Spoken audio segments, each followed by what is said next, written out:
conflict. The name United Nations was first used during the Second World War in a declaration on 1st January 1942. 26 countries pledged to continue fighting together against the Axis powers, Germany, Italy and Japan. The United Nations Charter was signed on 26 June 1945 by 51 original member states, representing 80% of the world's population. The UN was officially established on 24 October 1945 when the Charter was ratified. Its headquarters are based in New York in the United States and are considered international territory. The main bodies include the General Assembly, where all 193 member states are represented. It's here the main decisions are taken, provided there's a two-thirds majority.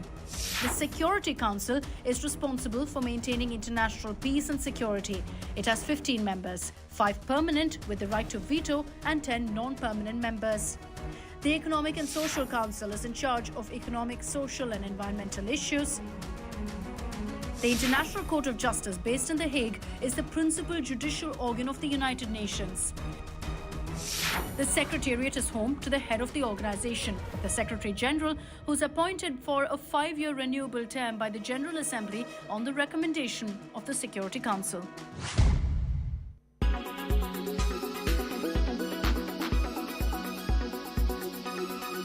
When it's the world's biggest news story, there's only one gold standard of journalism. This is Ukraine's true danger zone.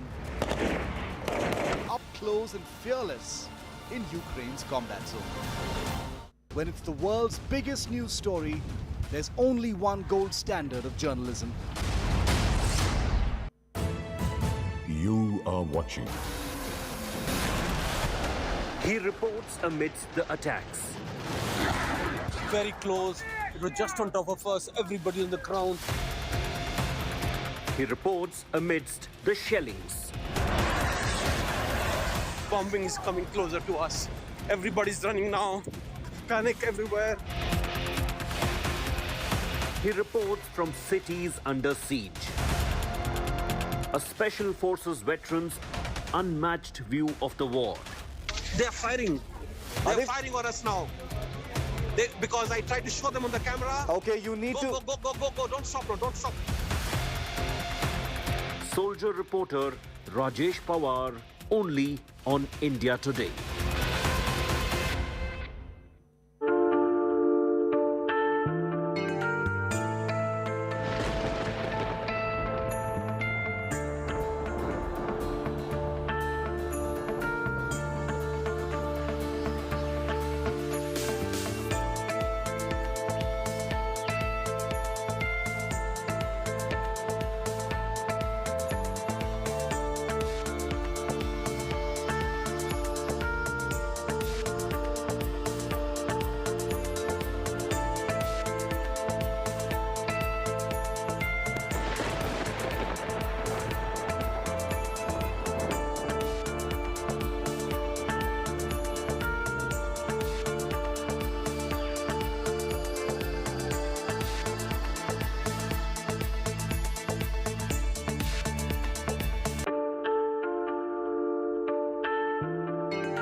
Very good morning. Thanks for being with us here on India Today. I'm Chaiti Narula joining you with all the top stories. Let's begin with the headlines first.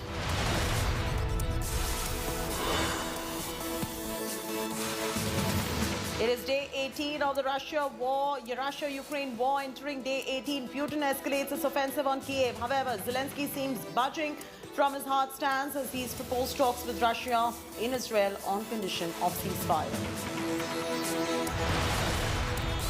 Ukraine civilian fighters and residents in capital Kiev are preparing for a major attack as Russian forces surround the city with troops and artillery just kilometers away. Russia has intensified its attack on Ukrainian air bases. Russian rockets destroyed a Ukrainian military air base near the town of Vasilki, near the capital, Kiev. As Russia's war in Ukraine intensifies, so has defiance. People around the world staged demonstrations against Moscow's war against Ukraine. Ahead of the swearing-in ceremony, Arvind Kejriwal and Bhagwant Mann will hold a roadshow celebrating record-breaking victory of AAP in Punjab today in Amritsar.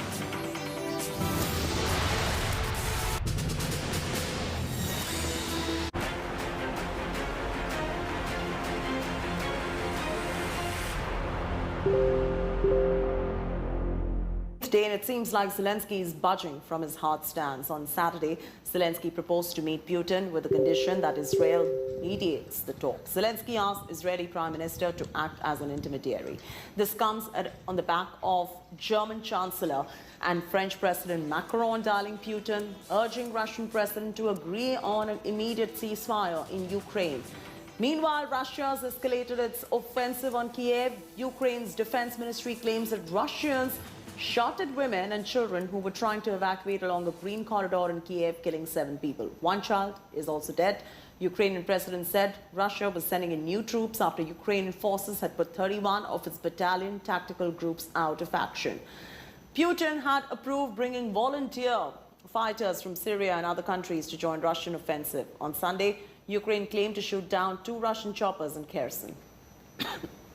Російські окупанти не можуть нас підкорити. У них немає такої сили, немає такого духу. Вони тримаються тільки на насильстві і тільки на терорі, тільки на зброї, якої у них багато. Але в окупантів немає жодної природньої основи для нормального життя, для того, щоб люди могли відчувати щастя і мріяти. Вони органічно не здатні робити життя нормальним. Всюди, куди прийшла Росія, на чужу землю, мрії неможливі. Щодо Києва, якщо будуть сотні тисяч людей чи десятки тисяч військових, яких зараз мобілізує Росія, і вони всі прийдуть з сотнями чи з тисячами танками, вони зайдуть в Київ. Ми це розуміємо.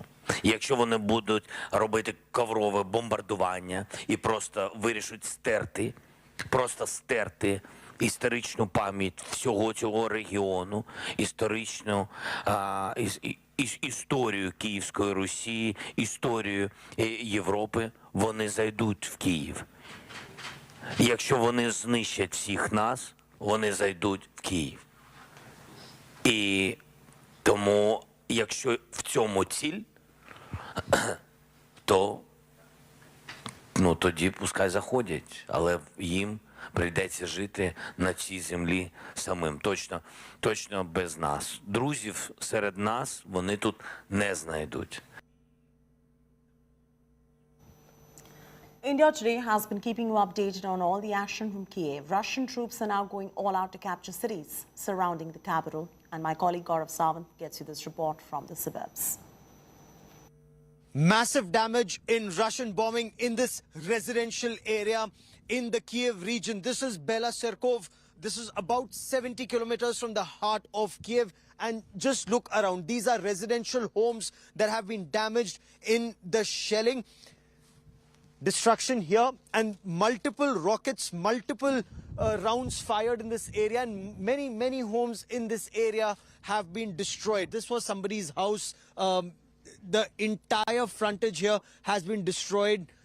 The study room there, the kitchen there, everything stands destroyed. And this is just one home. Let me also show you the destruction at another home here. And many homes, whether you look at the shrapnel in that house, whether you look at the destruction in this house, or you look at the damage in that house. And this entire locality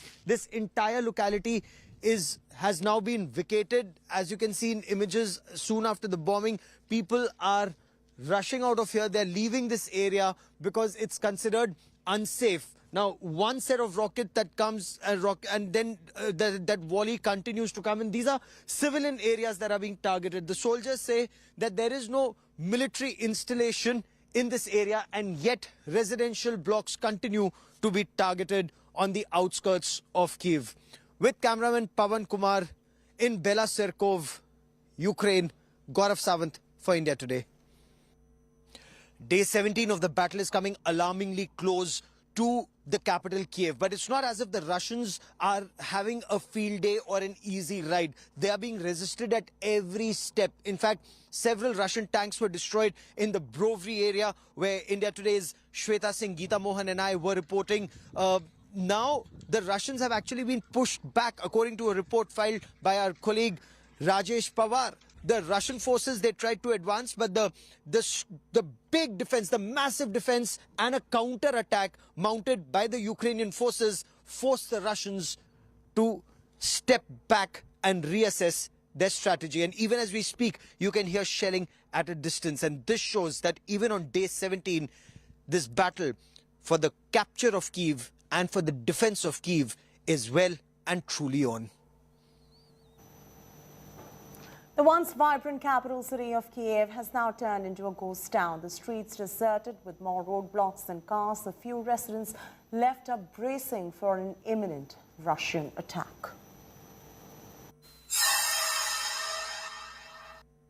Here you see behind me is an infantry combat vehicle, ICV, which is used to carry infantry troops into the battlefield. It has armored protection, so they are protected from small arms fire. But it has been destroyed, probably using an anti-tank missile, probably a Javelin missile. And this was probably 2 nights before that this has happened. This is a box of the captain. Captain here, this is trying to show, this is all the equipment they have recovered.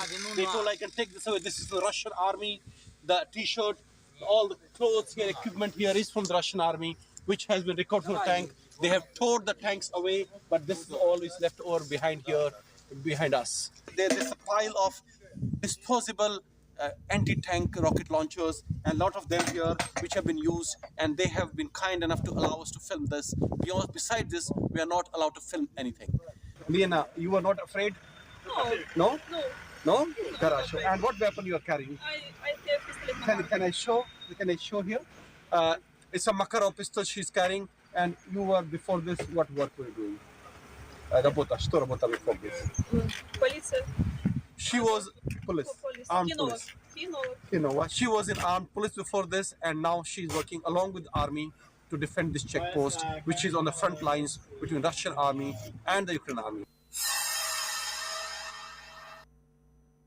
What you see behind me here are few concrete blocks placed on the road, but there are thousands, not thousands, maybe hundreds of tires here, which are placed in the road. Please show the side also. Hundreds of roads, hundreds of these tires placed everywhere. This is not a main blockade. This is a secondary blockade. And why so many tires here? This is important to know. These are here so that in case main blockade is breached there and Russian forces are advancing, they can be put to fire. And once they are put to fire, this road is denied to any convoy of Russian army coming towards Brovary and onwards to Kyiv. This is probably damaged by the machine gun fire. And there are many such cars on this track now here, very close to the front line between Russian and the Ukrainian troops. I'm a kilometer inside now from the last post held by the Ukrainian forces. This is a car which has again been hit by a shell, probably a tank shell here, because this area witnessed tank battles last night and night previous to that. A car and a school bus had been some kind of a shell, probably a tank shell. And look at these concrete blocks which are broken now. I think they have been hit, all three of them have been hit by one shell, probably a tank shell. I am standing here in front of a military station which is totally closed and it has been abandoned now. This is just about 3 kilometers from where the Russian troops are face to face with the Ukrainian troops. Look, this is here, damaged car here. There, show gunshots on the car there, if you see. So this military station has been abandoned now. Probably the forces here have moved up to the forefront there, which is 3 kilometers ahead, and are fighting, and they have abandoned it in anticipation that if the Russian forces come here, they do not find anything of value here. Right now, I'm standing in front of a factory which is hit by a missile just an hour back. You can see the burnt out railings on the top, and this whole factory has totally damaged by a missile which fell here about an hour back. This factory is about 3 kilometers away from Robbery town on the outskirts, and just about 1 kilometer away from the front line between Russian and the Ukrainian troops. See, these fire tenders have reached here in this factory, which is totally on fire, which has been totally destroyed by a Russian missile. See the smoke cover, totally, the whole area is full of smoke now. The sun has been infiltrated, so much of smoke, whatever I can capture with this phone camera. If I can, it is black smoke, a lot of now white smoke. The whole area has been damaged, and there in the background you see those flags flying, including a flag of Ukraine and European Union, which Russia wants Ukraine to stay away from. See, one missile has damaged both sides of the building. You see the burned out part, it all this iron sheets of blue in color. Now it's all changed to white and black after the fire caused by the missile attack. The whole factory has been damaged. There's only debris everywhere. It's black smoke emanating. This has been emanating for the last 1 hour now since the area was hit by the missile. Rajesh Pawar for India Today. Some streets are blocked with train carriages, which are usually used for cargo. Now they are used as a concrete blocks. Now the driving on the road turns into kind of going through a labyrinth of concrete blocks, trying to maneuver around the block posts. So here are the block posts. You can't uncover the location, but you can clearly see that these block posts are in the old town Kiev, where they are usually not supposed to be. The billboards in Kiev are used as signs to show the support for the volunteers and also to show some important messages. For example, NATO close the sky above Ukraine, or some support to fellow Ukrainians like here. The sign says, keep up, it won't take long to fight them back. And also the signs showing the support for the volunteer fighters, because the 14th of March is the Volunteer Fighter Day here in Ukraine.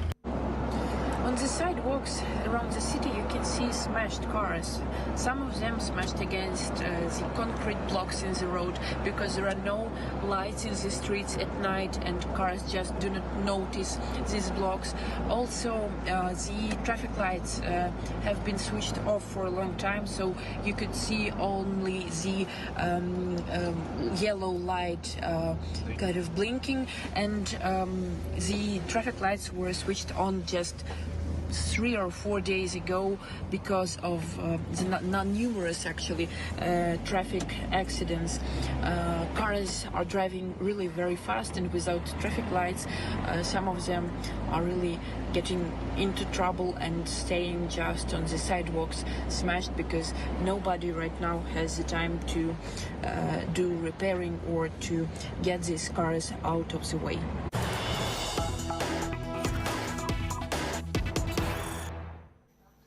Breaking news just coming in. Air raid alerts in almost every region of Ukraine. Sirens have been activated in Kiev, Uman, Kharkiv, Kramatorsk, Slovensk, Vinnytsia, Odessa, Kilia, also some other areas like Yuzhny, Chernomorsk, Bilyayivka. Residents have been asked to go to the nearest shelter immediately. So this is a big advisory going out that if you are in any of these areas, the residents have been asked to head to nearby shelters absolutely immediately, because there are air raids in almost every region in Ukraine. It's an alert going out that sirens have been activated in Kiev, Uman, Kharkiv and many other areas. Residents have been told to go to the nearest shelter immediately.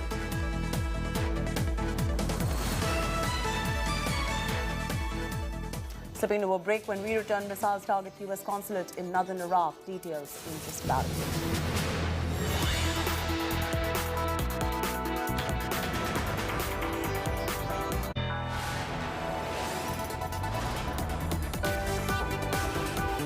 You are watching India Today.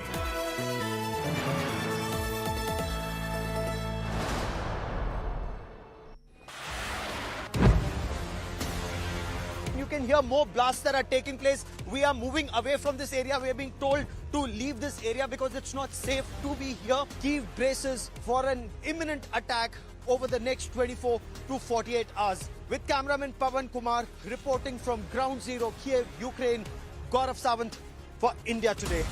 Grounded in journalism, on the ground reporting. Only on India Today TV.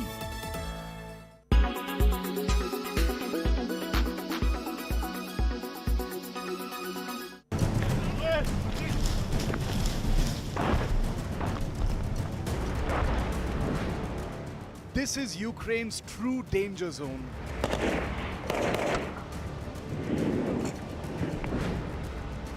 This is where gun firing and artillery firing has begun.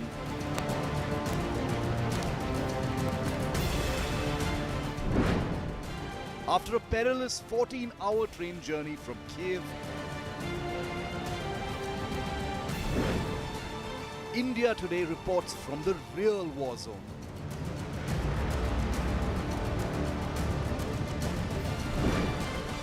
Only channel in the rebel combat zone. Are barricades that have been set up, and beyond those barricades is the deployment of the Russian army. Up close and fearless in Ukraine's combat zone.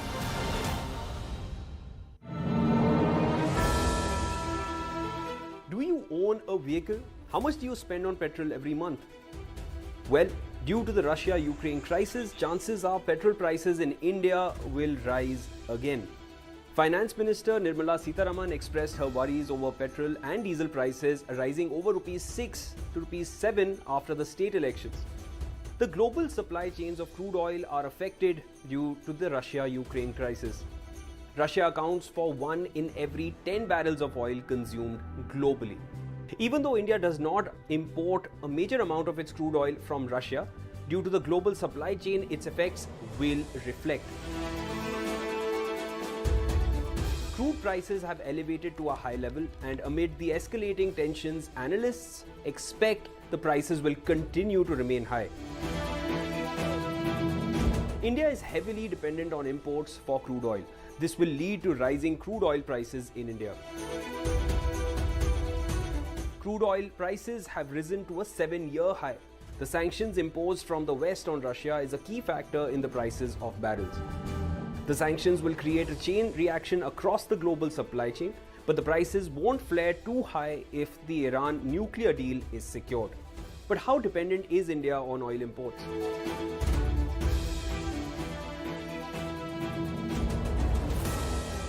The rise in fuel prices will affect transport, food prices, and LPG prices in India. India's economy is in recovery from the massive blow of the pandemic. The rise in crude oil prices will greatly affect the growth of the Indian economy.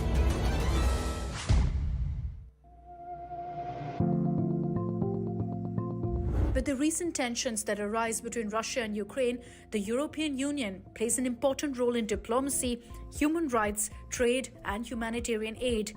But what is the European Union? How many members does it consist of? Let's find out. The European Union is a political and economic bloc which, without Britain, has 27 members. It has a population of about 446 million. The EU's gross domestic product in 2018 was 15.9 trillion euros, making it one of the world's biggest trade players, along with the United States and China. Originally a six-nation bloc created in 1957, the European family, whose motto is United in Diversity, has gone through several enlargement phases. To join, candidates must prove they're committed to respecting and promoting key values like democracy, human rights, and a functioning market economy. They must also comply with all EU standards and rules. Any bid to join the EU must have the backing of the nation concerned, either through a parliamentary vote or a national referendum. Membership is granted when all EU institutions and member states have given their consent. There are currently 5 official candidate countries: the Republic of North Macedonia, Montenegro, Serbia, Albania, and Turkey. And there are 2 potential candidates: Bosnia and Herzegovina and Kosovo. EU has a flag, 12 golden stars in a blue background, and an anthem, Beethoven's Ode to Joy.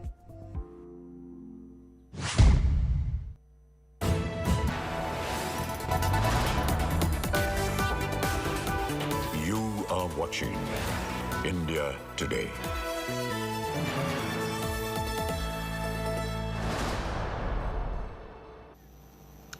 A dozen ballistic missiles launched from outside Iraq struck the country's northern Kurdish region capital Erbil. In fact, a number of missiles fell near the main building of Kurdistan 24 TV channel, causing heavy damage to the building. However, no employees or citizens were injured in the incident.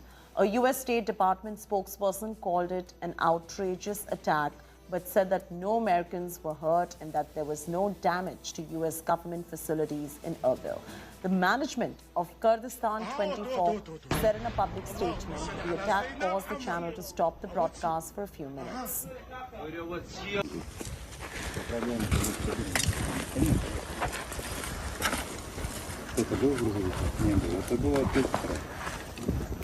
It's a wrap from me, Chaiti Narula, on this bulletin. For further news and updates, don't forget to log on to indiatoday.in or go ahead and download our app.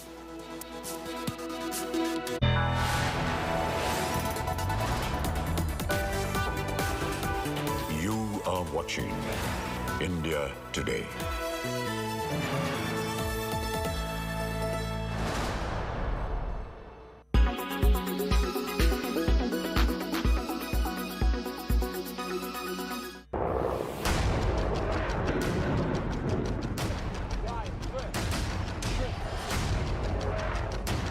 As Russia declared war on Ukraine, as the world was plunged again into crisis, with the only Indian team in the real war zone.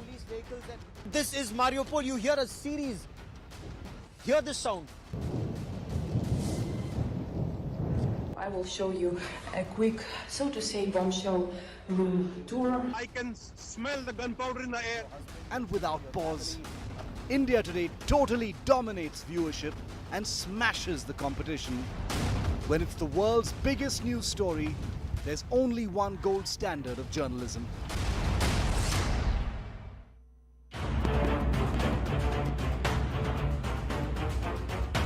The world is talking about the possibility of a nuclear war. Putin has kept his forces on high alert. But this raises the question that how many nuclear bombs does Russia have? And how many countries are equipped with nuclear technology? Did you know that out of 195 countries in the world, there are only 9 countries who share the technology of making a nuclear bomb? How is nuclear power connected to world wars? Without further ado, let's dive into the history. The US was the first country to successfully test a nuclear bomb in July 1945. Not long after, the US dropped a nuclear bomb in Hiroshima and Nagasaki of Japan. Both bombs caused more than 2 lakh casualties. After the surrender of Japan, the US powers were being demonstrated in the world. This resulted in the end of World War II. But after seeing the powers of the US, the USSR accelerated its own nuclear research programs. This unleashed the Cold War era. Both superpowers were in a race to gain more technological supremacy. Both the US and USSR kept adding their nuclear arsenals with the aim to threaten each other with an attack. Amid the Cold War chaos, the United Kingdom tested their first nuclear bomb. By this time, the arms race between the US and USSR had escalated. Both countries developed advanced technologies and nuclear submarines. At the peak of the Cold War, Russia had more than 45,000 warheads, whereas the United States had more than 70,000. As China conducted its first successful atomic bomb test, both the United Nations and the Soviet Union proposed a treaty on the non-proliferation of nuclear weapons through the United Nations. The non-proliferation treaty separated the 5 countries, the US, the USSR, United Kingdom, France and China from the rest of the world. It was proposed that these 5 countries cannot share the knowledge of nuclear arms with other countries. In addition, remaining countries cannot attempt to obtain nuclear weapons either. The treaty was formed to prevent the spread of nuclear weapons and promote cooperation in the peaceful use of nuclear energy. Should you upgrade to 5G? Are you still wondering if you should get a 5G compatible phone? Well, it'd be a future-proof upgrade, especially with what 5G can really offer. 5G is faster, exactly 20 times faster than 4G. Experts are saying now that it's likely to bring a technological revolution. Unlike its predecessor 4G, which used longer airwaves, 5G uses millimeter waves, which makes it much faster. So say goodbye to annoying buffering when watching your videos. Why is 5G so fast? The millimeter waves are short, which means they have limited range and higher penetration. 5G also carries the promise of making latency disappear, which means that there's going to be less delay between sending and receiving information. So downloading heavy file sizes, of course, will take a few seconds. Can 5G make our cities smart? The idea is that 5G can create smart cities with more connected devices. For instance, increased use of connected or autonomous vehicles will impact lifestyle choices. This also begs the question of enormous amount of data it will generate. So, digital security will be an area of concern, of course, especially since 5G network is more difficult to protect than its predecessors. So, are you ready for the next upgrade?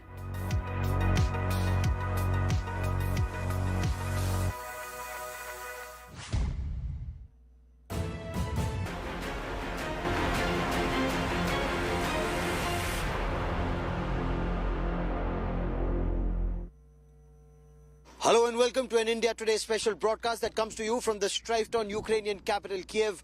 I'm Gaurav Savant. India Today has the biggest team of reporters on ground zero, from Kyiv to Kharkiv, from Brovary to Bucha. And over the course of the next half hour, India Today's team of reporters will get you the latest from ground zero of the Ukraine-Russia conflict. 6 reporters, 1 unmissable broadcast.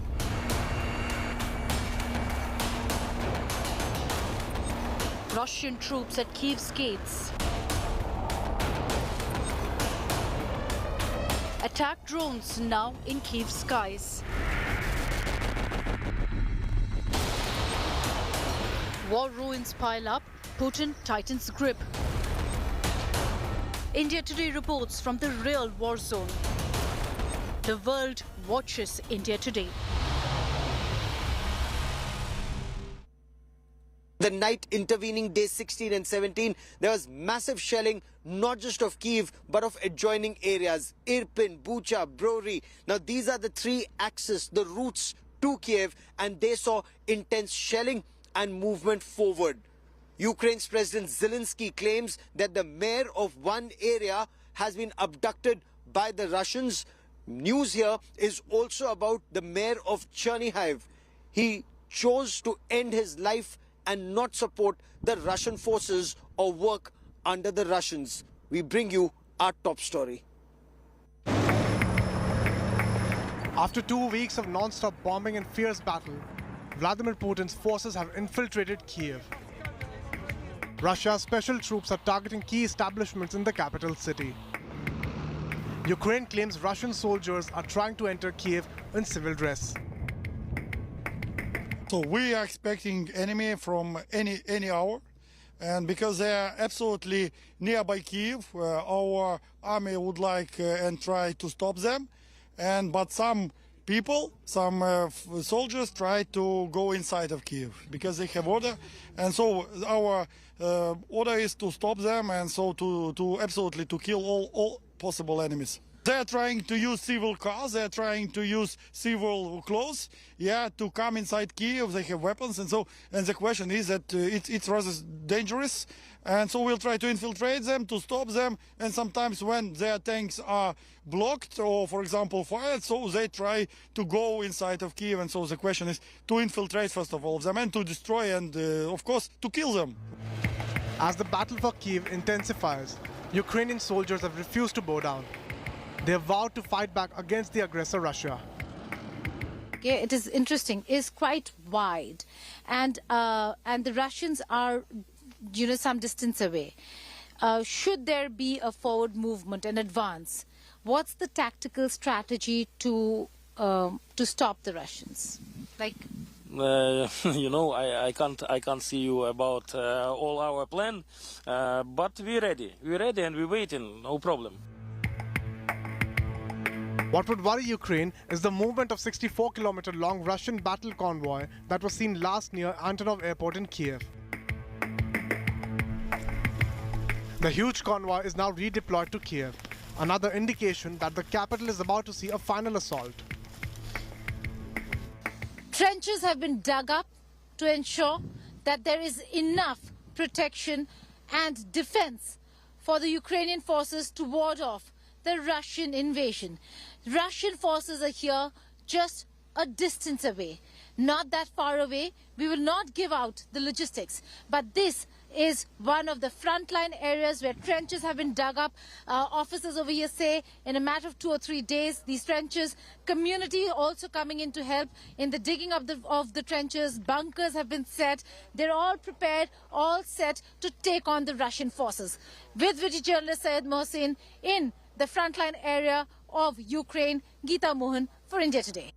And let me now cut across to India Today's Foreign Affairs editor Geeta Mohan, who joins us for more on the diplomatic offensive. Ukraine's President Zelensky once again reaching out to the West, saying they need to step up. They need to step up now or it will be too late.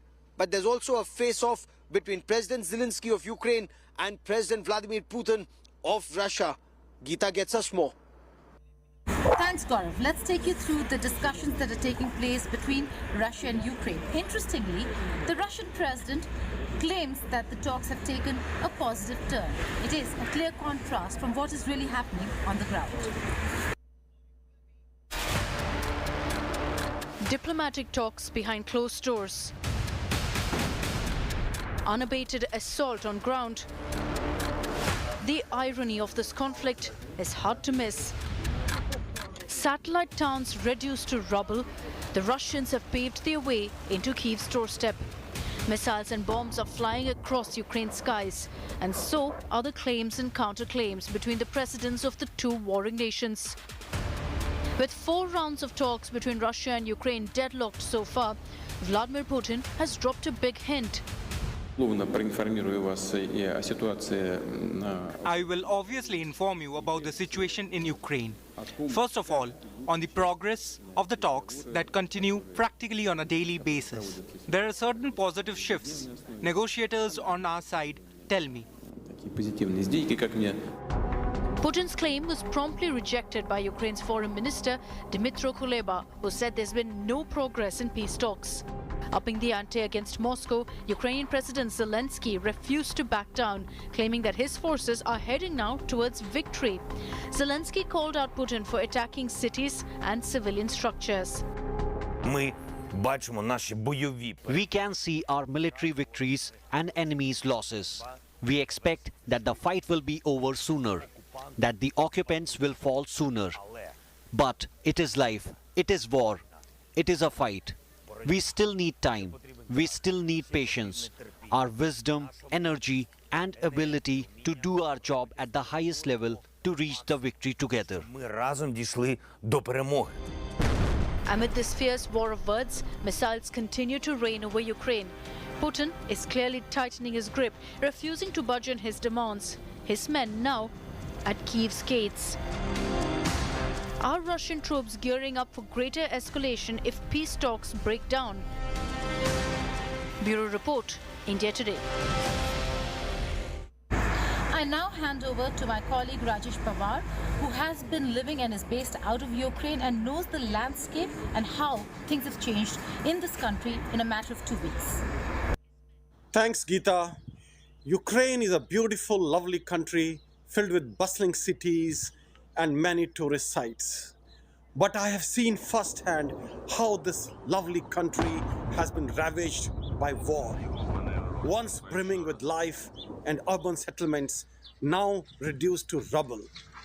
Here's some before and after images of towns that are now either in ruins or have become ghost towns.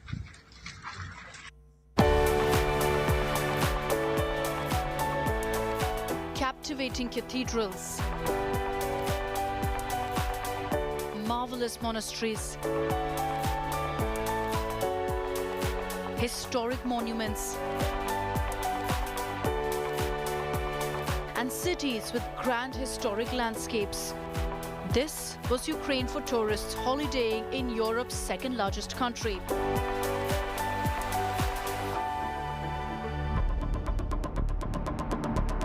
Unfortunately, all that's left for one to see in Ukraine now is non-stop missile attacks and explosions, the bloodstains of innocent civilians on roads, and heartbreaking scenes of citizens fleeing from their own home with tears.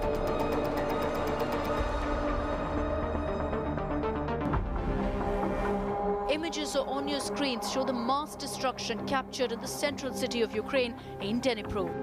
Once bustling and full of life, massive shelling and continuous airstrikes by Russia has reduced the buildings of the city to debris.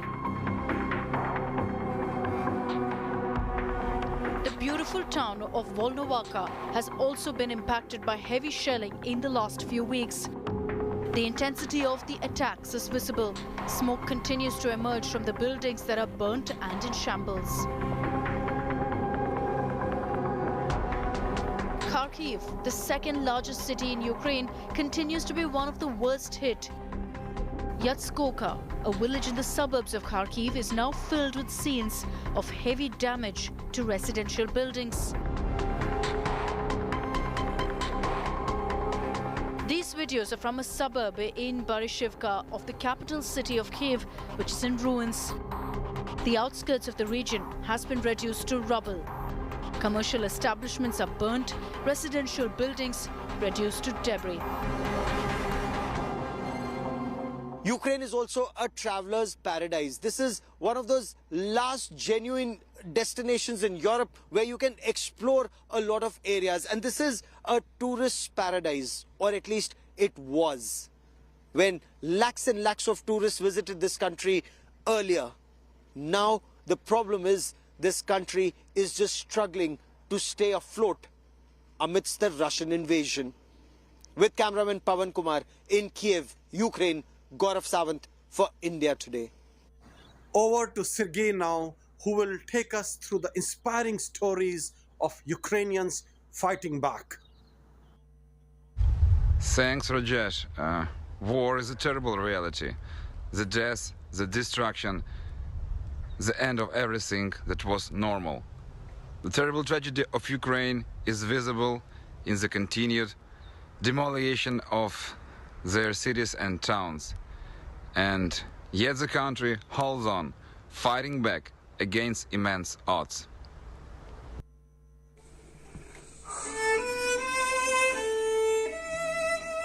A lonesome violin crying its tune in a basement.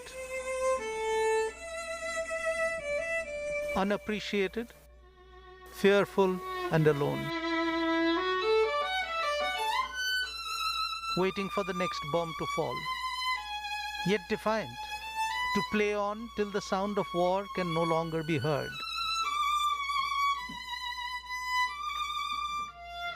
Photos and video of a crying newborn, wrapped in blanket and a smiling mother. From the other side of divide, in Luhansk. Still a child of war. The violin plays on, a mournful background to newly turned rubble. Lives that were normal less than a month ago. Buildings that housed dreams and hopes and everyday matters.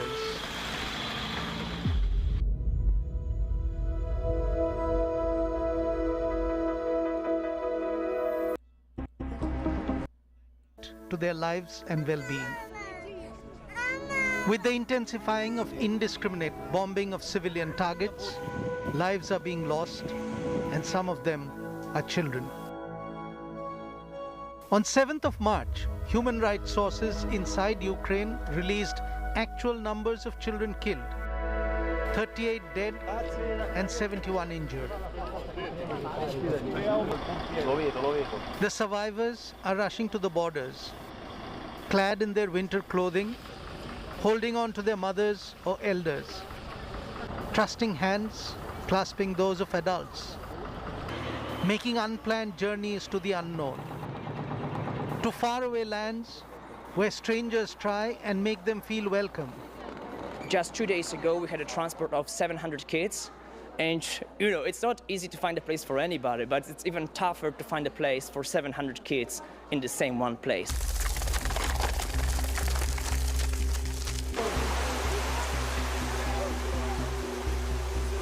As their homes and lives are torn apart by other unseen strangers, firing big guns from somewhere beyond the dreadful horizon.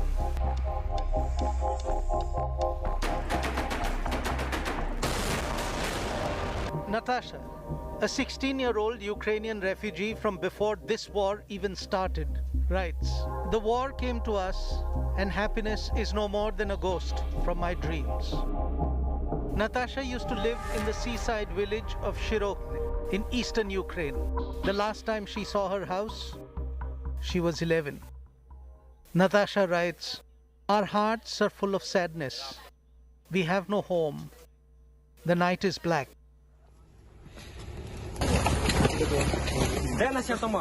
Two children died among the 21 on Tuesday in Sumy. The victims had been killed in an airstrike on a residential street. At that time, a ceasefire was supposed to be in force. Volunteers building barricades and installing them on the streets. Hopes of slowing the advance of tanks and armor on roads meant for peacetime traffic. A father's goodbye. Women and children fleeing. At a border crossing, a pianist. A bullet-ridden bus in Kyiv. A comrade gone away. And a wedding in fatigues, in times when only the present remains, the future obscure.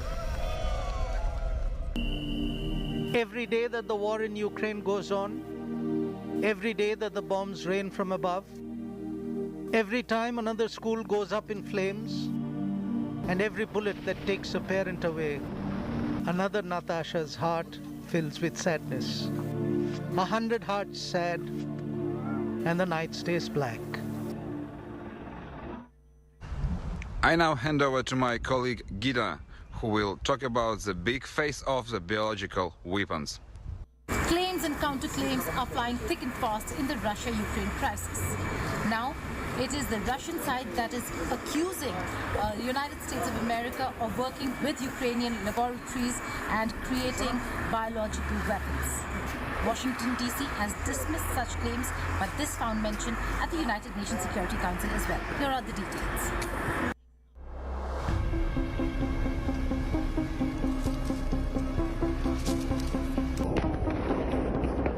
Imagine biological weapons entering a war that has already killed thousands and displaced millions. The devastation would be swift, the humanitarian consequences massive. The world is concerned, worried enough for the World Health Organization to send out a warning. It has asked Ukraine to destroy all pathogens in its laboratories. A leak of a pathogen could worsen the already existing COVID pandemic. More dangerously, it will serve as a biological weapon.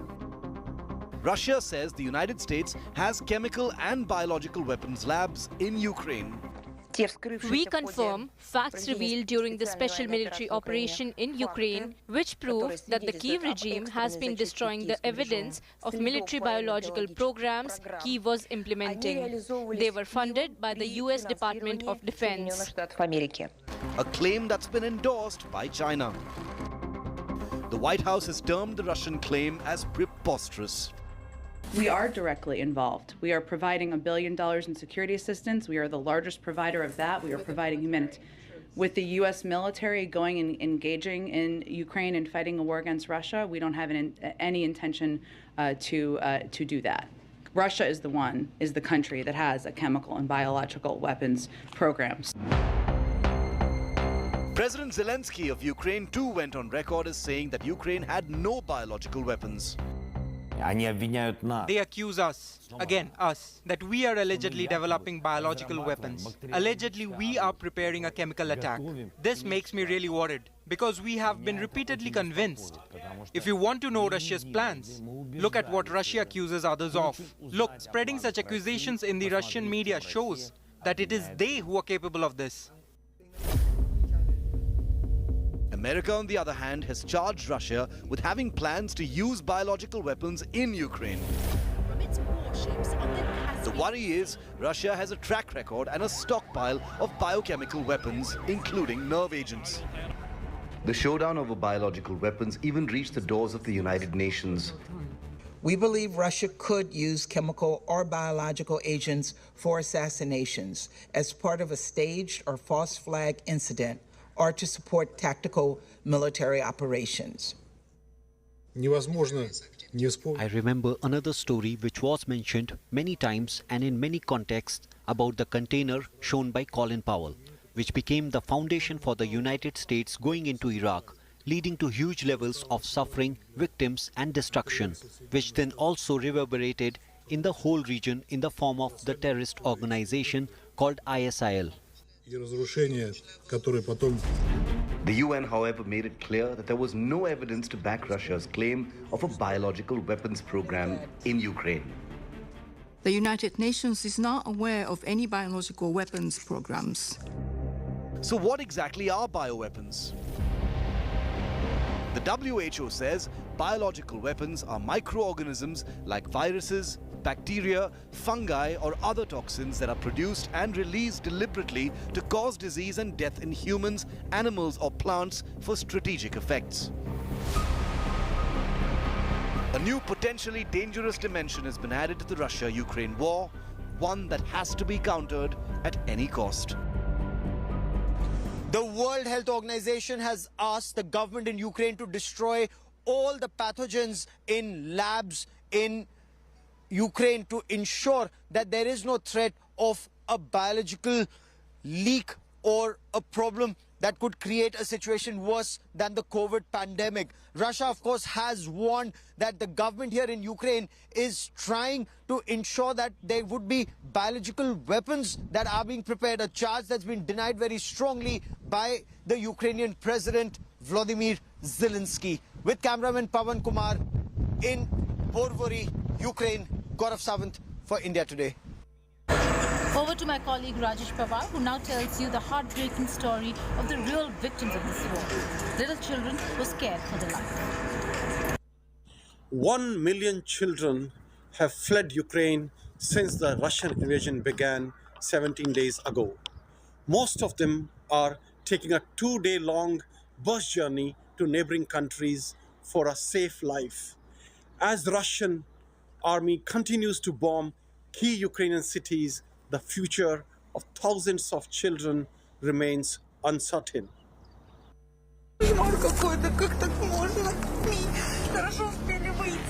Broken families, children in tears, bleak future. Heartbreaking images of children crying and crossing to neighboring countries are going viral from Ukraine.